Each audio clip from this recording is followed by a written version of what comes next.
one of the dorms, and he was shot over 8 years ago. That young man has a bullet lodged in a muscle in his chest, but he also has his stomach, and the only thing that's covering it is skin that they grafted from his thigh. However, he was supposed to have been taken away to a facility to get surgery that he's never gotten. I know, Jared, that you are watching this video. I want you all to understand me and understand me clearly. The things that I have seen here today at Santa Rosa, this will not continue. We've got to change this. This is the culture of what people have become accustomed to. Out of the 200 people that we saw, at least 160 talked about how they're being beat up, how they're being beat and then put into the hole until they get better. It must stop.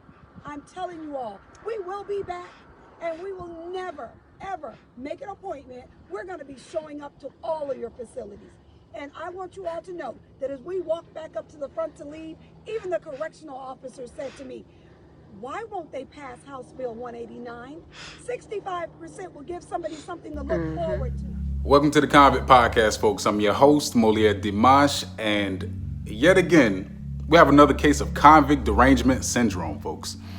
So, I guess I'm pleased to announce that I've been compelling the other prison YouTube channels to get their acts together.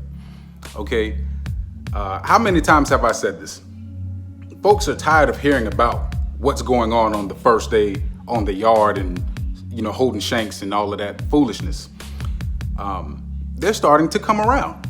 The latest case of convict derangement syndrome comes from Brian Bruton. He's coming over here stealing content. And, that's fine as long as we're talking about the important stuff now. We ain't talking about first day on the yard no more. We ain't talking about the first time I seen somebody get stabbed. We're talking about the stuff that matters now because folks are getting tired of that old foolishness.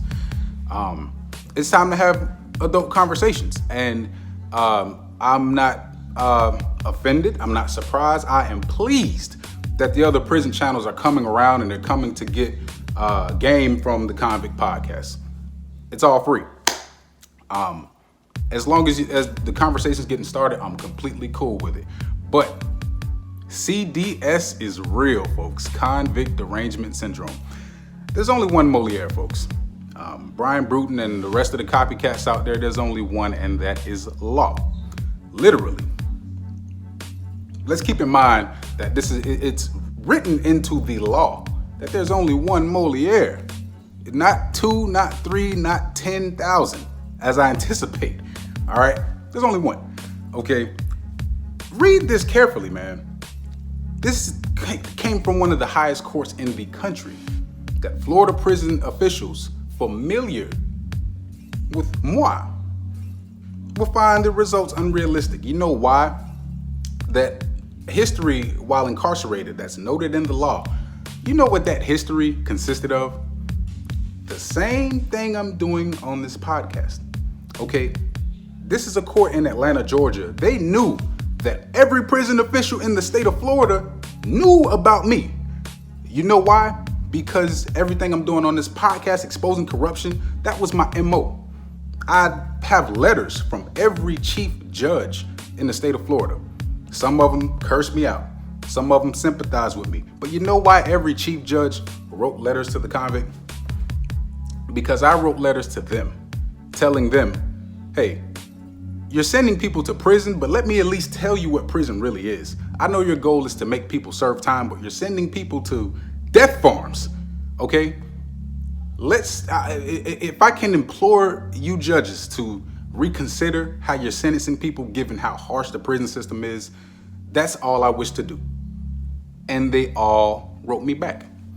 I still got the letters. And they were telling me, like one judge told me, this is baloney. I didn't even read half of the letter. I read the first paragraph and I'm offended that you are trying to tell me how to sentence people. Another judge was telling me, oh, well, I've known for a long time that the Department of Corrections is an agency in chaos. I wish that things were better. They wrote the convict. Every chief judge in the state of Florida. So it goes beyond the prison system. FYI. So, I mean, for these guys to use that concept as like something just to get views and clicks on YouTube, it's a damn shame. Because you don't have no stripes. And you shouldn't jump out there acting like this is what you've been on. Okay, people always ask me all the time, you're not afraid for your safety and blah blah blah blah blah. It's like, look, man, I was in there face to face with them where I could smell the dip on their breath, and I was still doing that. What I was doing in there was worse. You know what I mean? You have to think about it like this, folks. Here on YouTube, there are a lot of important people who watch the Convict Podcast. From state representatives to a couple of judges to a bunch of lawyers to journalists. I mean, like literally people I can name that tune into this podcast. And guess what's changed in the Department of Corrections since this podcast started? Not much. Before you guys ever heard of me, guess what changed while I was alone by myself in a prison cell? A whole lot. So, I'm getting at that to say this. Here in the media that, I'm a media personality now. Here in the media, my effect depends on you guys. By myself in a prison cell, it was dependent on me and my efforts. And it's important that I get to this point because the instant case today, it drives all of this stuff home. Okay, it involves somebody that was written about in the book. Okay, for those of you guys who actually purchased the audio version of the book, you're gonna remember the staff member involved today. And it's crazy because this staff member used to be a cop on the streets. So let's get into today's segment.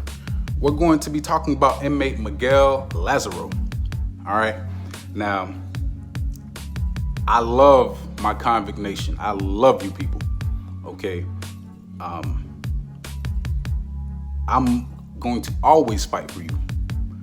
I'm going to always stand up for you guys.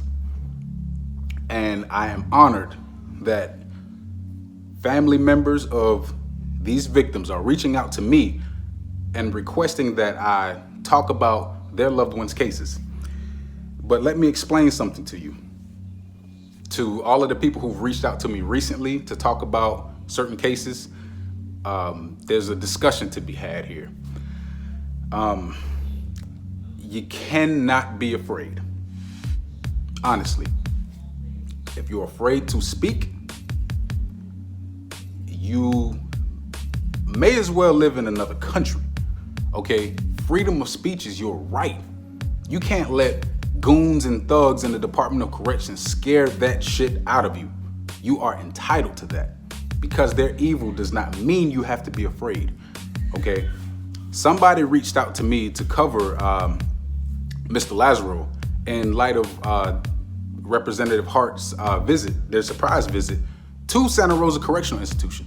And you know what was mind-blowing about that video, that visit? If you guys paid attention to the video at the beginning of this segment, she said 160 people complained about being beaten and thrown into confinement until they healed.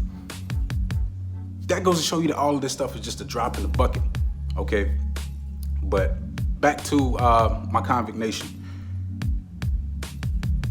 If I request that you fill me in completely, I need the details because I'm not gonna put out any false information and I'm not gonna put out any misleading information. I'm not gonna put out nothing of the sort. And a few of you guys have expressed to me, I'm afraid to come onto your show and talk about this because I'm afraid of them. Okay. You've already paid the ultimate price. And the least you could do is speak out and tell your loved one's story.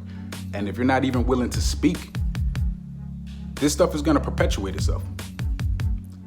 Okay. While I was in prison, my life was on the line when I exposed all of this corruption. My life was on the line when I pursued all of the litigation. Okay. Some of the litigation that's relevant to today's case. But you just have to be brave. You know, this isn't the home of the brave for no reason. You know, you have to be brave because there are people who are using terroristic fear tactics to make you scared to exercise your rights. They have people scared to talk. For what? So if you guys send me cases, don't just give me a name, okay? Give me the relevant facts and the relevant details, and we can try our best to get to the bottom of it. The least we can do is talk about it. I'm not in prison no more where I can put things on paper all the time, access the courts all the time. It's a little different out here. You know what I mean? It's just a little different. So without further ado, let's go over the specifics of Mr. Lazaro's case.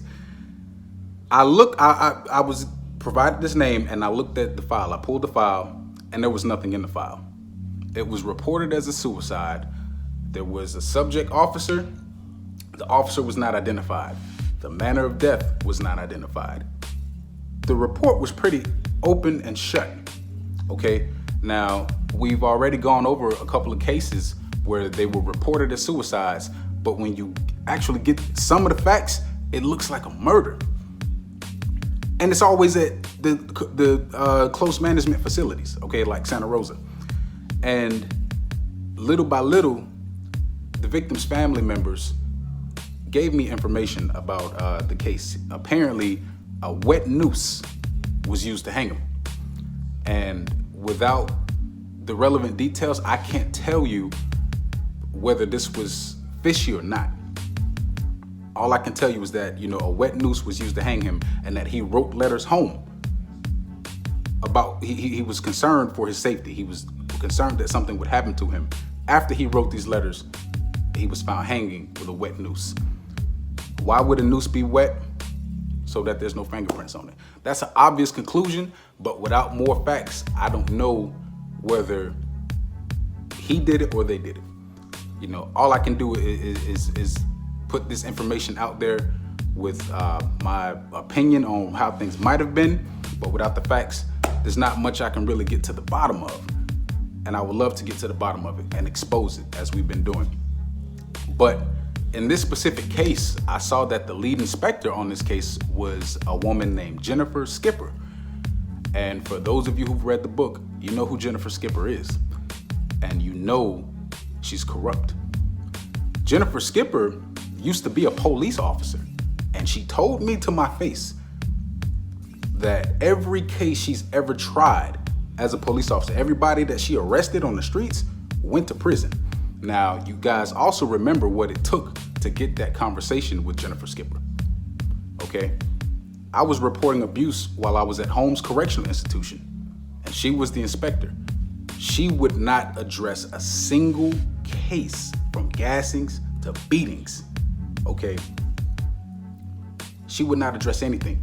And in order to make her work, I had to file actions in the Leon County Courthouse, multiple actions. I had to file mandamus petitions forcing her to do her job. And it wasn't until the judges issued court orders that she felt compelled to work. She actually pulled me out of my cell and chastised me for taking her to court about this. Okay, so then when we finally get to the recorder, all kinds of things she was pulling out the stops to get me not to talk about any of this stuff. And then once we got to the bottom of it, because I pursued it in the courts, because the grievance system in the prisons, it doesn't work. Okay, I took her to court about all of this stuff just to make her do her job. And she's responsible for getting to the bottom of how somebody died. She's one of the most corrupt inspectors I ever came across.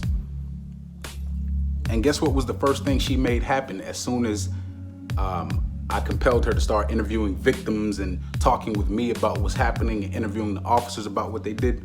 She got me off of that compound. Sent me to another prison. Because with me gone, the inmates were vulnerable again. And I guarantee you, as soon as they put me on that Bluebird, all of their problems were over.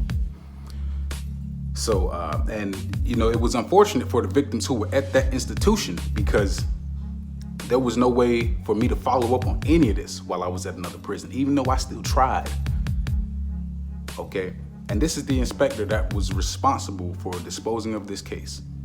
I do believe that there was something fishy going on.